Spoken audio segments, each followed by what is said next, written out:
The Lexus ES returns for the 8th generation and it brings some brand new attitude. Well, it looks like it brought some brand new attitude. Let's check out what's new.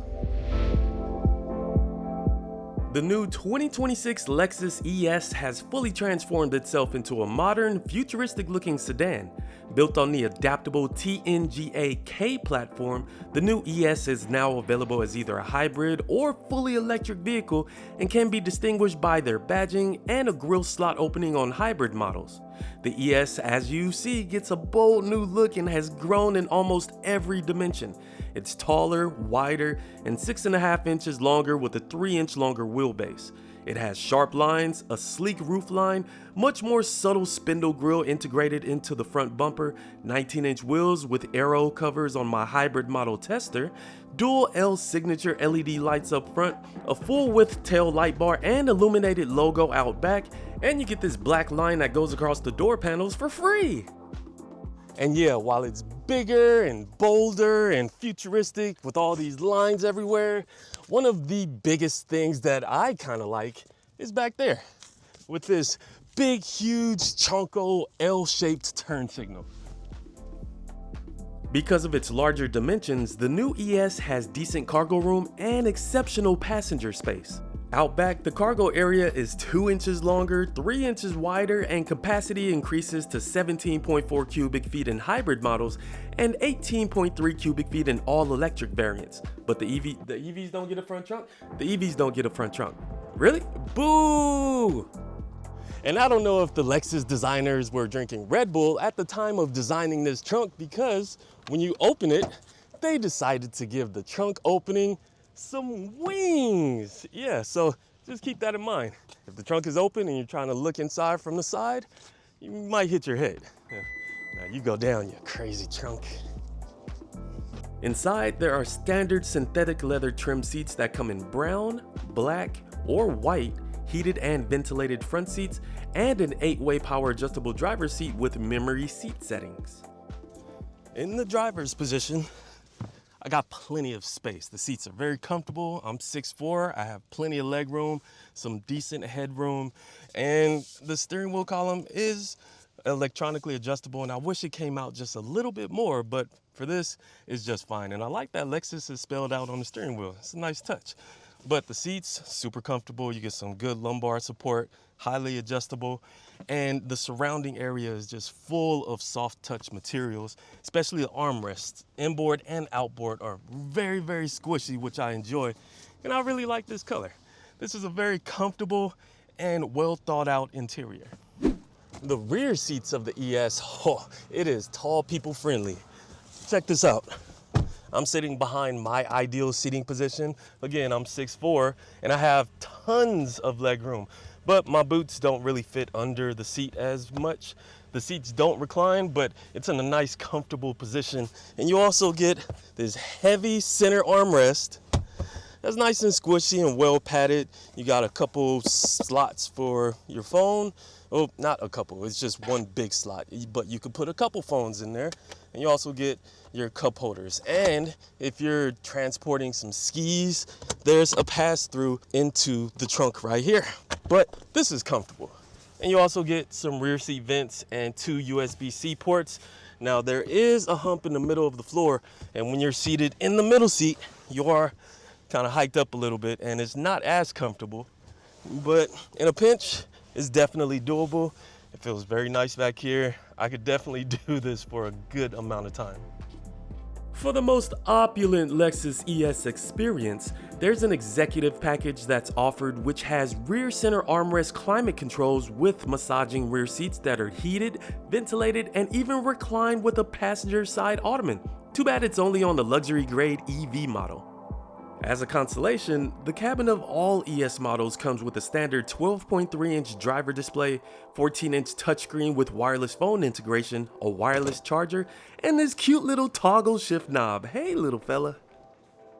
The cabin of the ES not only looks good, but it's functional. You have your driver display that doesn't reflect a lot of light, but it doesn't have a cowl. So thankfully in La Jolla today, there's overcast, so I don't have any firm evidence of it showing or reflecting some light. So you get lucky today, buddy. But this 14-inch standard infotainment screen. Guess what? They've added a home button, finally, but it still gets Apple CarPlay and Android Auto, wireless phone connectivity, and it's relatively snappy and good looking. It's a nice big screen, and your volume roller is right below it, alongside some HVAC controls that are embedded in this material, this soft touch material, and you have to give it an intentional press. It's not haptic feedback. You have to physically press it in, which is cool. Not a lot of gloss black. I'm loving that. And you get one wireless phone charger. The passenger just gets a wireless phone pad if it's occupied.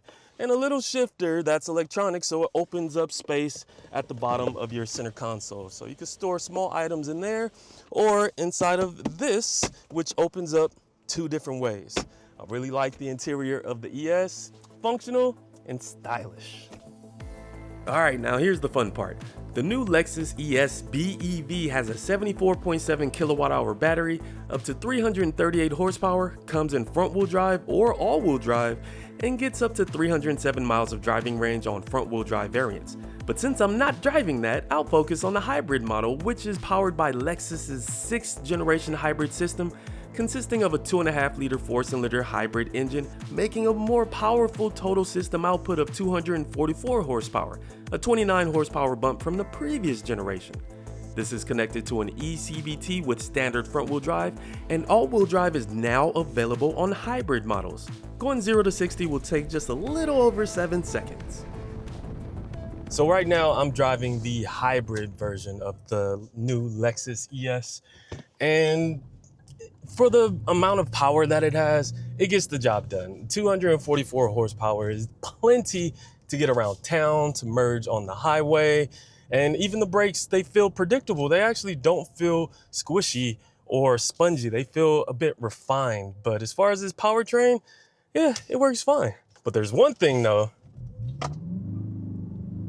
Yeah, this CVT or eCVT, whatever you want to call it, it drones. When you're really on it,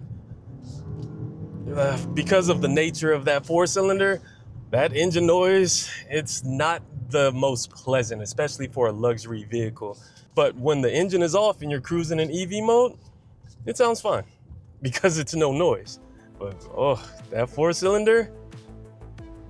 The new hybrid ES is also slightly more efficient. In front-wheel drive form, this hybrid can achieve up to an EPA estimated 46 miles per gallon in combined driving.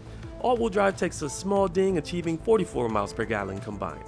On the back of the steering wheel, there are paddles to adjust the regenerative braking, and there's enhanced insulation, sound-absorbing material, and front and rear acoustic glass, all to help reduce wind and road noise for a pleasant driving experience. The ride quality feels great. It's very composed. It feels good cruising down the road. A lot of the bumps are not entering the cabin. It's not jarring at all. You can really have a nice long trip in the cabin of this new ES.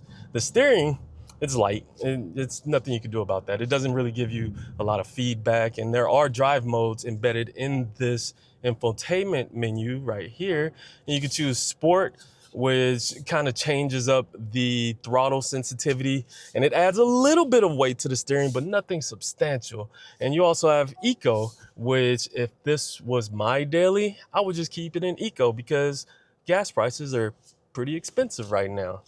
But you have drive modes at your disposal. I'm really loving how the cabin is well put together. No squeaks or rattles, even on this pre-production model. Everything looks nice, no glare up top, which is great. The digital gauge cluster is still doing its thing, no reflections, and not a lot of noise is entering the cabin. It's nice and quiet. They did a really good job with noise isolation. And visibility is good. You have your digital rear view mirror to look out the back.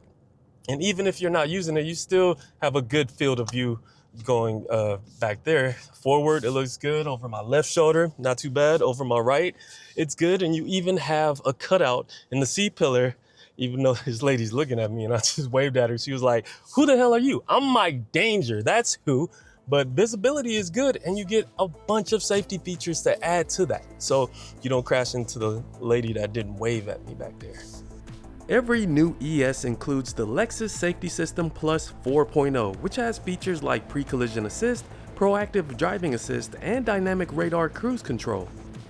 And with all of those features, there's even a special bonus. Can you guess what it is? Can you? I'm gonna tell you anyway. That bonus is an available drive recorder, or dash cam if you will. It uses the ES's exterior cameras and records on demand or a continuous loop of 90 one-minute recordings, and the footage is saved inside of the Lexus interface.